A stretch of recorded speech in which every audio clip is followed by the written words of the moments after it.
capture is the technology they use to capture performances of actors and then translate that to 3D data that we then apply to our characters. There's a series of cameras set up in an array around the room. They're basically capturing markers that are set up at specific key points on the character to ensure that we have articulation at each joint.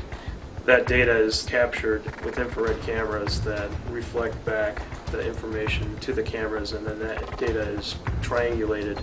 The talent we get are really true professionals. They've been doing acting and stunt work for many years, so they take direction really well. You just have to be a kid, I think. At the end of the day, you have to remember what it was like to be a little kid running through the woods playing, you know, cops and robbers. It's just a matter of really thinking like a good actor and trying to say, how does this character carry themselves, what is it that's affecting their body as they move, and just trying to visualize yourself in a different set of bones and a different skin. Forgetting what you look like, I think, is one of the greatest challenges that any actor for motion capture has, because basically they're just using your skeleton or, you know, your joints, and they're superimposing another character that probably looks nothing like you whatsoever. But I think once you see what the character looks like with your movements, that's a really big step for any motion capture actor to just realize that, like, it's not you at all. So basically I give them an insight into the character that they're performing, give them a little background, who the character is, what the character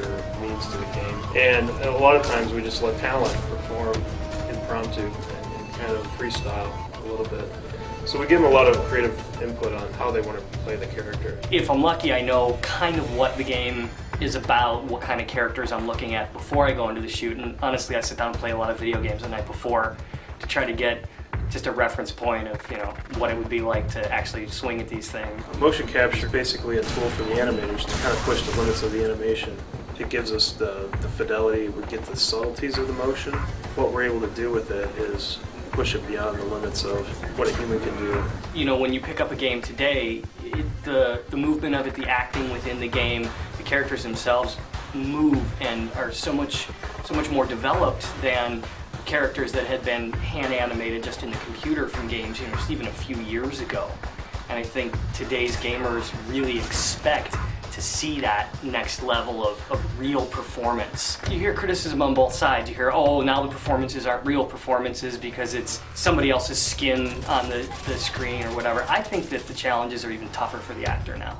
Getting an authentic, real performance to play through, you know, a digital skin, I think takes a lot of skill and a lot of thinking about your technique and making sure that you're giving an honest, authentic performance.